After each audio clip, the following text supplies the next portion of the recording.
नमस्कार दोस्तों हमारे साथ अक्सर ऐसा कई बार रात को होता है कि जब हम सोते रहते हैं तो अचानक से हमारी जो मसल्स है वो टाइट हो जाती है, जिससे हमें असहनीय पीड़ा होती है। हम इस समस्या को अपनी बोलचाल की भाषा में बाइटा या नस पे नस चढ़ना भी बोलते हैं। वैसे तो ये समस्या रात को और पैरों में ज़्यादा होती है, लेकिन कई बार ये समस्या दिन में भी और शरीर के दूसरे भाग जैसे कि छाती, पेट और हाथों में भी हो सकती है। अगर आप भी इसी समस्या से परेशान हो तो आज का वीडियो आपके लिए।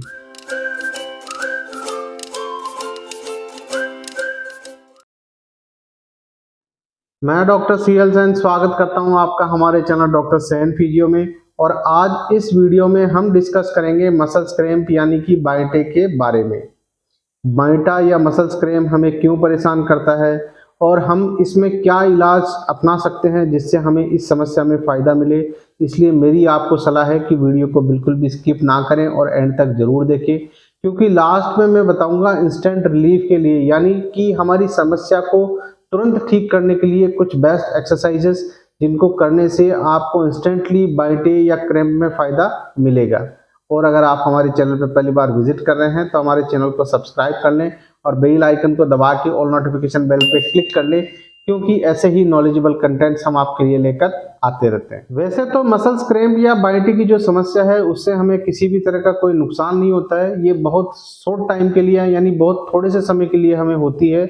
बाइटा या मसल्स क्रैम्प में जो पीड़ा होती है, जो दर्द होता है, वो काफ़ी असहनीय होती है।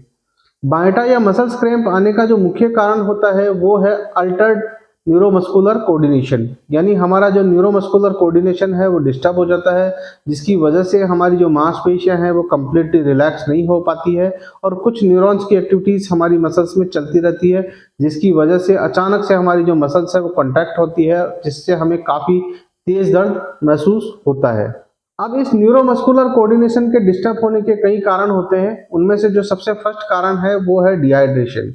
इसका मतलब होता है हमारे शरीर में पानी की कमी होना, यानी किसी बीमारी की वजह से हमारे शरीर में पानी की कमी हो जाए, जैसे कि उल्टी, दस्त है, या फिर पसीने की वजह से हमारे शरीर के अंदर पानी की कमी हो जाए, या पानी नहीं ले तो इसकी वजह से भी हमारे शरीर के अंदर पानी की कमी हो सकती है और इसकी वजह से भी हमें ये समस्या हो सकती है।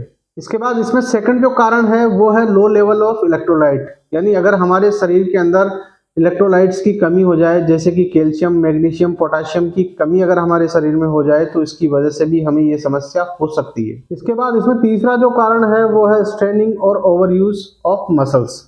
अगर हमारी जो मांसपेशी है उसको अत्यधिक प्रयोग करें या फिर किसी भी वजह से हमारी जो मांसपेशी है उसमें खिंचाव आ जाए तो इसकी वजह से हमारी जो मसल्स है उसमें स्पाज्म हो सकता है, यानी कि वो टाइट हो सकती है और उसकी वजह से भी हमें ये समस्या हो सकती है। इसके बाद इसमें चौथा जो कारण है वो है पुअर कंडीशनिंग, यानी इसका मतलब ये है कि अभी अभी मान लीजिए हमने कोई एक्टिविटीज स्टार्ट की है और उसको हम काफ़ी लंबे समय के लिए कर ले, या फिर हम हमारी कैपेसिटी से बियॉन्ड जाकर भी हम उस एक्टिविटीज़ को कर ले, तो इसकी वजह से हमारी जो मांसपेशियां हैं उनमें स्पाज्म आ सकता है और उसकी वजह से भी हमें ये समस्या हो सकती है। इसको एग्जाम्पल देकर मैं आपको समझाना चाहूँ तो हम कोई फिजिकल एक्टिविटीज़ अभी तक नहीं कर रहे थे और अभी अभी मान लीजिए हमने कोई फिजिकल एक्टिविटीज स्टार्ट की, मान लीजिए हमने दौड़ना स्टार्ट किया। अब मान लीजिए हमारी कैपेसिटी है कि 1 किलोमीटर या 1500 मीटर तक ही हमारी कैपेसिटी है और उसके बियॉन्ड भी हम मान लीजिए 2 किलोमीटर या 3 किलोमीटर तक दौड़ते हैं, या मान लीजिए हमारी कैपेसिटी 15 मिनट तक दौड़ने की है और हम 20 मिनट या 25 मिनट तक जबरदस्ती दौड़ ले, तो उसकी वजह से भी हमारी जो मांसपेशियां हैं उनमें स्पाज्म आ सकता है और हमें यह समस्या हो सकती है। इसके बाद इसमें पांचवा जो कारण है वो है नर्व कंप्रेशन। अब मान लीजिए किसी भी वजह से हमारी जो नर्व है, जो हमारी गर्दन से जो नर्व निकल रही होती है वो हमारे हाथों में आती है और जो हमारी कमर से जो नर्व निकलती है वो हमारे पैरों में जाती है, और उस नर्व पे अगर हमारी गर्दन या हमारी कमर में कोई दबाव आए, वो हो सकता है कि किसी डिस्क की वजह से हो सकता है या फिक्स्ड जॉइंट की वजह से अगर उस नस पे कोई दबाव आता है तो उसकी वजह से भी हमारा जो दर्द है वो रेडिएट होके हमें हमारी काफ में और हमें हमारे हाथ में महसूस हो सकता है और उसकी वजह से भी हमें ये समस्या हो सकती है। इसके बाद इसमें छठा जो कारण है वो है लो ब्लड सप्लाई। अगर मान लीजिए किसी भी वजह से हमारी जो मांसपेशी है उसका जो खून का दौरा है वो कम हो जाए, तो इसकी वजह से हमारी उस मसल्स की न्यूट्रिशन सप्लाई, ऑक्सीजन सप्लाई बाधित होती है और उसकी वजह से भी वो मांसपेशी कमजोर हो जाती है और उसकी वजह से भी ये समस्या हमें उस मसल्स में हो सकती है। इसके बाद इसमें सातवां जो कारण है वो है अल्टर्ड न्यूरोमस्कुलर कोऑर्डिनेशन। अब मान लीजिए किसी भी न्यूरो संबंधित बीमारी की वजह से अगर हमारी मसल्स का और उसकी नर्व के बीच का यानी हमारी न्यूरोमस्कुलर जो कोऑर्डिनेशन है वो अगर डिस्टर्ब हो तो उसकी वजह से भी ये समस्या उस मसल्स में हो सकती है। इसके बाद इसमें आठवां जो कारण है वो है प्रेगनेंसी। डिलीवरी से पहले और डिलीवरी के बाद भी मसल्स क्रैम्प यानी कि बाइंटे की समस्या अधिकतर महिलाओं में देखी गई है, जिसका मुख्य कारण होता है मैग्नीशियम, कैल्शियम और पोटेशियम आयंस की कमी और शरीर में पानी की कमी, जिसकी वजह से ये समस्या अधिकतर फीमेल्स में प्रेगनेंसी के दौरान देखने को मिलती है। अब बात करें इलाज की, तो वैसे तो कोई स्पेसिफिक इलाज मसल्स क्रैम्प या बाइंटे के लिए नहीं होता है, लेकिन फिर भी अगर हम इन बातों का ध्यान रखें, कुछ इन बातों का विशेष ध्यान रखें, तो उससे काफी अच्छा फायदा हमें मसल्स क्रैम्प और बाइंटे में मिल सकता है। जो सबसे फर्स्ट पॉइंट है वो ये है फ्रेंड्स कि हमें भरपूर मात्रा के अंदर लिक्विड और पानी पीना चाहिए, जिससे हमारे शरीर के अंदर पानी की कमी नहीं हो, हमारे शरीर के अंदर डिहाइड्रेशन नहीं हो और जिससे हमें ये समस्या का कम से कम सामना करना पड़े। इसके बाद इसमें सेकंड जो पॉइंट है वो है डाइट, यानी हमें ऐसे खाद्य पदार्थ खाने चाहिए जिनमें प्रचुर मात्रा में पोटेशियम, कैल्शियम और मैग्नीशियम हो, जैसे कि केले के अंदर प्रचुर मात्रा में कैल्शियम पाया जाता है। इसके बाद आलू पोटेशियम का बहुत अच्छा सोर्स है। इसके बाद है चुकंदर भी पोटेशियम का बहुत अच्छा सोर्स है। इसके बाद आता है नारियल पानी, जिसमें कि प्रचुर मात्रा के अंदर कैल्शियम, मैग्नीशियम, पोटेशियम, सोडियम और मैग्नीज पाया जाता है। तो हमें ऐसे खाद्य पदार्थ खाने हैं जिनमें प्रचुर मात्रा के अंदर कैल्शियम, मैग्नीशियम और पोटेशियम हो, जिससे हमें हमारे शरीर में इनकी कमी नहीं होगी और जिससे हमें ये समस्या कम से कम होगी। इसके बाद तीसरी जो बात हमें ध्यान रखनी है वो ये है कि कोई भी अगर हम नई एक्टिविटी स्टार्ट करते हैं तो उसको हमें हमारी कैपेसिटी के अंदर ही करना है, बियॉन्ड कैपेसिटी हमें नहीं जाना है। मान लीजिए अगर हम 1 किलोमीटर तक ही दौड़ सकते हैं और अगर हम अभी दौड़ना स्टार्ट करते हैं तो हमें 750 मीटर तक ही दौड़ना है। फिर जैसे जैसे हमारी कैपेसिटी बढ़े वैसे वैसे ही हमें बढ़ाना है। एकदम से हमें कोई भी ऐसी एक्टिविटीज स्टार्ट नहीं करनी है और बियॉन्ड अपनी कैपेसिटी के इसको स्टार्ट नहीं करना है। अगर मान लीजिए अगर हमारी कैपेसिटी 10 मिनट करने की है तो हमें 10 मिनट से पहले यानी 8 मिनट में ही हमें उस एक्टिविटी को खत्म करना है, जिससे हमारा एक्सर्शन नहीं हो और हमारी जो मसल्स है उनमें स्पाज्म नहीं हो और हमें ये समस्या नहीं हो। इसके बाद इसमें चौथी जो बात हमें ध्यान रखनी है वो ये है कि अगर हम कोई भी एक्सरसाइजेज करते हैं तो कोई भी एक्सरसाइज करने से पहले और बाद में स्ट्रेचिंग करना बहुत जरूरी है। स्ट्रेचिंग करने से हमारी जो मांसपेशियां हैं उनमें लचीलापन बना रहता है और हमें ये समस्या कम से कम होती है।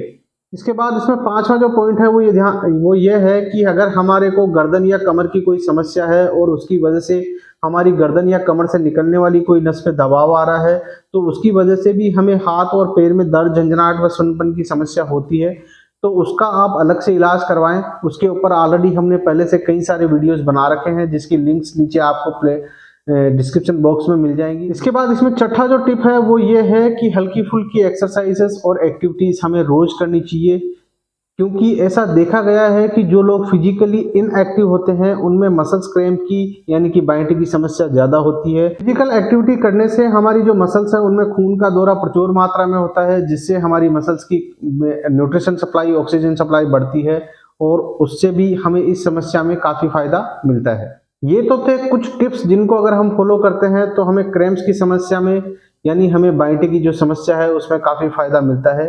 अब अगर मान लीजिए अगर आपको कोई न्यूरो संबंधित कोई समस्या है तो उसके लिए आपको न्यूरो फिजिशियन से कंसल्ट करके उसका अलग से इलाज करवाना चाहिए।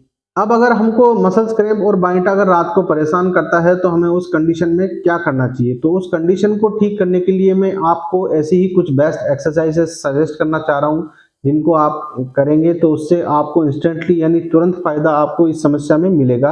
और अगर आपको अगर रेगुलरली ये समस्या रहती है, रेगुलरली अगर आपको क्रैम्प्स की समस्या रहती है तो आप इन एक्सरसाइजेस को रेगुलर भी फॉलो कर सकते हैं, जिससे आपको काफ़ी फायदा इस समस्या में मिलेगा। अब अधिकतर जो क्रैम्प्स आते हैं वो हमारी काफ या हमारी हैमस्ट्रिंग मसल्स में आते हैं। जब हम रात को सो रहे होते हैं और अचानक से अगर हमें हमारी पिंडली में क्रैम्प आ जाए, बाइंट आ जाए, तो हमें कौन सी एक्सरसाइज करनी है जिससे हमें इंस्टेंटली फायदा मिले। तो उसके लिए हम क्या करेंगे, एक चुन्नी इस तरीके से लेंगे और फिर उसको हम हमारे पंजे पे इस तरीके से लगा लेंगे। हमें ये ध्यान ये रखना है कि हम चुन्नी या कपड़े को हमारी जो फिंगर्स है उससे जस्ट थोड़ा सा नीचे इस जगह पे लगाना है, जिससे हमें एक अच्छा स्ट्रेच फील हो।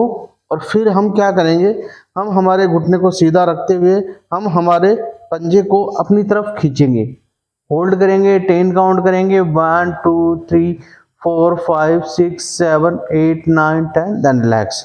घुटने को सीधा रखते हुए पंजे को हम हमारी तरफ खींचेंगे, होल्ड करेंगे, 10 काउंट करेंगे, 1 2 3 4 5 6 7 8 9 10, देन रिलैक्स।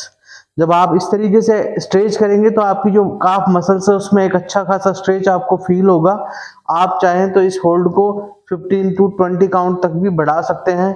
और इस एक्सरसाइज के हम एक बार में 8 से 10 रिपीटेशन इस एक्सरसाइज के कर सकते हैं। इसके बाद इसमें सेकंड जो एक्सरसाइज है वो हमारी सोलियस मसल्स है उसको स्ट्रेच करने के लिए। जो ये फर्स्ट एक्सरसाइज थी ये हमारी गैस्ट्रोसिनिमस मसल्स को स्ट्रेच करने के लिए थी। अब ये जो सेकंड एक्सरसाइज मैं आपको बताने जा रहा हूँ ये हमारी सोलियस मसल्स को स्ट्रेच करने के लिए है। चुन्नी की जो पोजीशन है वो पहले वाली पोजीशन रखेंगे और बस हम इसमें क्या करेंगे, हम हमारा घुटना है उसको हल्का सा मोड़ लेंगे। फिर हम हमारे दोनों हाथों से को खींचते हुए हम हमारे पंजे को अपनी तरफ खींचेंगे, होल्ड करेंगे, 1 2 3 4 6 7 8 9 10, देन रिलैक्स। खींचेंगे, होल्ड करेंगे, 10 काउंट करेंगे, 1 2 3 4 5 6 7 8 9 10, देन रिलैक्स। इस तरीके से हम 10 रिपीटेशन तक इस एक्सरसाइज के करेंगे। इसके बाद इसमें थर्ड जो एक्सरसाइज है वो हमारी हैम्स मसल्स की स्ट्रेचिंग के लिए है। और उस एक्सरसाइज को करने के लिए हम क्या करेंगे, हम इस तरीके से चुन्नी की जो पोजीशन है वो पहले वाली रखेंगे। हम हमारे घुटने को सीधा रखते हुए हम चुन्नी को धीरे धीरे अपने हाथों से इस तरीके से खींचते जाएंगे। जब हम इस तरीके से खींचेंगे तो एक अच्छा खासा स्ट्रेच हमें हमारी काफ मसल्स में आएगा। होल्ड करना है, 10 काउंट करना है, 1 2 3 4 5 6 7 8 9 10, देन रिलैक्स। घुटने को सीधा रखते हुए दोनों हाथों से चुन्नी को खींचेंगे तो एक अच्छा स्ट्रेच हमें काफ में आएगा। होल्ड करेंगे, 10 काउंट करेंगे, 1 2 3 4 5 6 7 8 9 10, देन रिलैक्स। खींचेंगे, होल्ड करेंगे, 10 काउंट करेंगे, 1 2 3 4 5 6 7 8 9 10, देन रिलैक्स। इस तरीके से हम 10 रिपीटेशन इस एक्सरसाइज के भी करेंगे। अब मान लीजिए अगर आपको हाथ में भी क्रैम्प की समस्या रहती है तो उसके लिए मैं 2 स्ट्रेचिंग एक्सरसाइजेज आपको हाथ की भी सिखा रहा हूँ, जिनको करने से आपको हाथ में आने वाले क्रैम्प्स में काफी फायदा मिलेगा। इसमें जो फर्स्ट एक्सरसाइज है फ्रेंड्स, उस एक्सरसाइज को करने के लिए हम क्या करेंगे, हम एक जिस भी हाथ की स्ट्रेचिंग करनी है उस हाथ पे हम दूसरे वाले हाथ को इस तरीके से लगा लेंगे और फिर हम धीरे धीरे हम हमारी उस हाथ की कोहनी को स्ट्रेट करेंगे, सीधा करेंगे, होल्ड करेंगे, 10 काउंट करेंगे, 1 2 3 4 5 6 7 8 9 10, देन रिलैक्स। अंगुलियों को अपनी तरफ खींचेंगे, कोहनी को सीधा करेंगे, होल्ड करेंगे, 10 काउंट करेंगे, 1 2 3 4 5 6 7 8 9 10, देन रिलैक्स। इसमें हम स्ट्रेचिंग इस हाथ की कर रहे हैं, इस चीज का ध्यान रखें। इसके बाद इसमें जो सेकंड जो एक्सरसाइज है उसमें क्या करेंगे, हम हमारे जिस हाथ की हमें स्ट्रेचिंग करनी है उस हाथ की मुट्ठी को हम इस तरीके से बंद कर लेंगे और फिर हम उसको नीचे की तरफ घुमा लेंगे और फिर हाथ को दूसरे वाले हाथ को हम अपने उस हाथ पे नीचे की तरफ इस तरीके से लेके जाएंगे, स्ट्रेच करेंगे अपनी तरफ, होल्ड करेंगे, 10 काउंट करेंगे, 1 2 3 4 5 6 7 8 9 10, देन रिलैक्स। इस तरीके से हम इसमें दोनों ग्रुप की जो मसल्स हैं उनको स्ट्रेच कर सकते हैं और इससे भी हमें हमारे हाथ में आने वाले क्रैम्प्स में काफी फायदा मिलेगा। आशा करता हूं मेरे द्वारा दी गई जानकारी और एक्सरसाइजेस आपको समझ में आई होगी। फिर भी अगर आपके मन में कोई सवाल हो तो आप कमेंट बॉक्स में कमेंट करके पूछ सकते हैं। मैं कोशिश करूंगा आपके हर एक सवाल का जवाब देने की। और अगर आपको वीडियो पसंद आया हो तो लाइक एंड शेयर जरूर करें। और अगर आप हमारे चैनल पर पहली बार विजिट कर रहे हैं तो हमारे चैनल को सब्सक्राइब कर लें, बेल आइकन को दबा के ऑल नोटिफिकेशन बेल पर क्लिक कर लें, क्योंकि ऐसे ही नॉलेजेबल कंटेंट्स हम आपके लिए लेकर आते रहते हैं। मिलते हैं अगले वीडियो में नए टॉपिक के साथ, तब तक के लिए bye bye, thanks for watching.